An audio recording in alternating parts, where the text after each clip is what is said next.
Hello বন্ধুরা, আজকে আপনাদের সামনে নিয়ে আসলাম আমি হাসান রাজা বাংলা নাটকের একটি গল্প নিয়ে।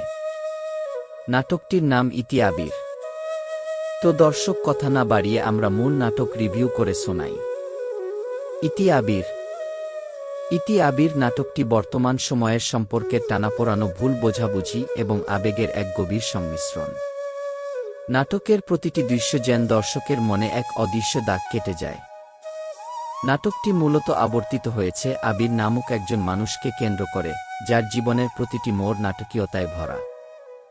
সম্পর্কের গভীরতা এবং মানুষের একে অপরের প্রতি যে না বলা কথাগুলো থাকে, এই নাটকে তা অত্যন্ত সুনিপুণভাবে ফুটিয়ে তোলা হয়েছে।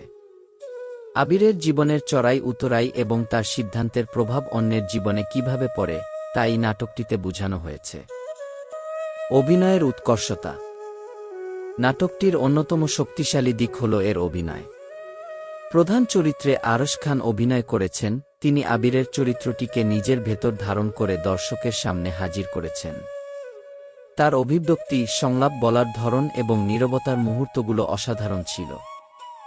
সহশিল্পীদের অভিনয়ও ছিল অত্যন্ত স্বাভাবিক ও প্রাণবন্ত, যা পুরো নাটকটিকে একটি বাস্তবধর্মী রূপ দিয়েছে। চিত্রনাট্য ও পরিচালনা। নাটকটির চিত্রনাট্য অত্যন্ত পরিপাটি। কোনো বাড়তি দৃশ্য নেই যা গল্পকে ধীরগতির করে তোলে। পরিচালকের মুনসিয়ানা প্রকাশ পেয়েছে প্রতিটি ফ্রেমের বিন্যাসে।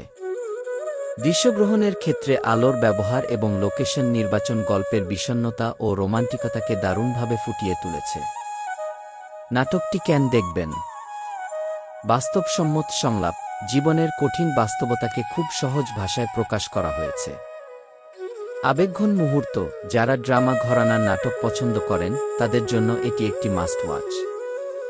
শিক্ষা। নাটকটি আমাদের শেখায় যে সম্পর্কে স্বচ্ছতা এবং একে অপরের প্রতি সহানুভূতি কতটা জরুরি।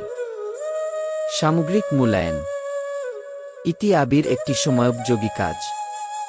যারা সম্পর্কের জটিলতা এবং জীবনের দর্শন নিয়ে ভাবতে ভালোবাসেন, তাদের কাছে নাটকটি দীর্ঘ সময় মনে রাখার মতো একটি অভিজ্ঞতা হয়ে থাকবে।